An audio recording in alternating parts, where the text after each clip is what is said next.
Mr. Minister from Yes, sir. Commerce from Zambia. So what opportunities available for investors that are interested in doing business in Zambia? Can you talk about some of your agenda? There are so many opportunities in many different sectors. Zambia is a country that has been blessed and endowed with various mineral resources and wealth, ranging in the mining sector, agricultural sector, tourism. Most importantly, it is the human capital that we have. Very youthful generation, very eager and passionate to work and be part of the production ecosystem. So ultimately what we're looking forward right now is investment and value addition in all kinds of things that we produce. For a very long time, Zambia has entirely depended on extractive industry. We are so rich in copper, cobalt, semi-precious minerals, you name them, like emeralds and diamonds, among many other things.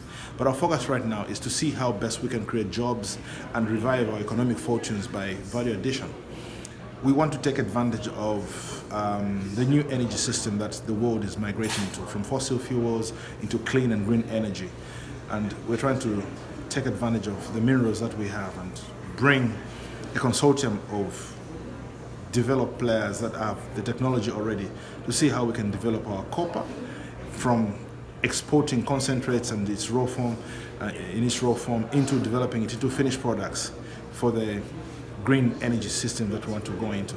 The world now is migrating from fossil fuels, like I said earlier, into electric vehicles, among many others. As you may be aware, my president and his colleague from the Democratic Republic of Congo, we have signed an agreement where we have access and share in the mineral wealth that we have and develop an industry that the world can tap in. And that's exactly what we want to do. I'll tell you something, Zambia is a place where, since time immemorial, has had very peaceful transition of political leadership from one to the next, and the people themselves very peaceful. The investment portfolio, should I say, policies that we have with the declaration of different investment, excuse me, President.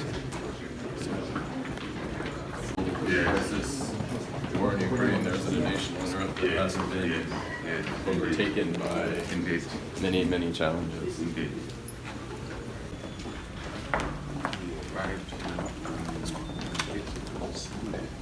So you've had a couple of minutes of adjustment. Yes, difference. Yeah. 6 hour difference in time. Right. So it's a bit of something like that. It's okay. As I mentioned to you last time, I have fond memories of my time living in Malawi and going to Mulenga, River Valley, and Indeed. Mr. President, what opportunity are available for American investor or global investor that are looking to invest in Plenty. Ghana? In Zambia. In Zambia. We are from Zambia. Yeah, in Zambia. Plenty, green energy projects, plenty, and agriculture, agro processing, plenty, and infrastructure, plenty, and all of us. Thank you. Okay, thank you. Very much. We really appreciate your support. No, I wouldn't. Okay.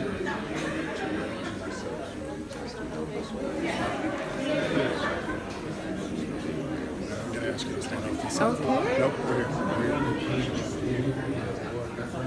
straight down. Yes, sir.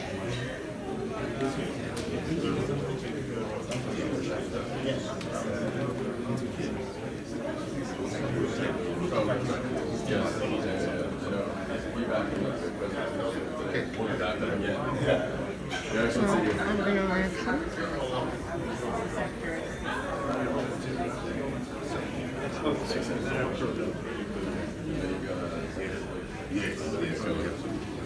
Mr. President, how was the Please, meeting? over to the side, please.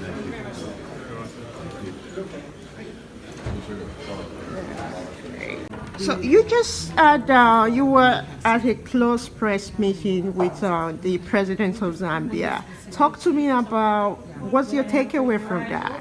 Well, I love the way that President Hichilema ended this meeting, which was so well organized by the Chamber's U.S. Africa Business Center, pulling him here, making sure that a country like Zambia is featured. But I love that President Hichilema said that Zambia is open for business. And there were so many points that were made, so many actions that the government has taken over the last year that really prove that Zambia is indeed open for business. So I was pleased to be there and hear that. What are some of those opportunities, some of what they talk about? If you can share some of those here with us. He just talked about the opportunities in Zambia to add value to their products, to work with them in key sectors like mining and agribusiness and digital economy. He really talked about the breadth of areas and sectors that they are focused on. And so, and he had a number of his ministers and people there to share more information as well. They have programs that are impacting women, SMEs. They're doing so many of the right things that are improving the enabling environment. And I love that he was very focused on that. He noted that there has to be stability, there has to be rule of law. These are all issues that he and his administration are focused on. You recently just had the council, your organization, Council on Africa. Corporate Council on Africa. Yeah, the Corporate Council on Africa. We just had a tremendous U.S.-Africa Business Summit. That's something, it's a flagship event that CCA has been organizing for many, many years. And we were delighted to be hosted in Morocco, our co-host, and we had over 2,200 people. It was really great after people being locked down under COVID to be able to come back together and to talk about U.S.-Africa business and trade and commercial engagement. Okay. So we're looking forward to doing that again next year as well. And we're also looking forward to the U.S. government's U.S.-Africa Leaders Summit and Business Forum that will be held this December 13th through the 15th in Washington, D.C. And CCA is also partnering with the Chamber and others on that event.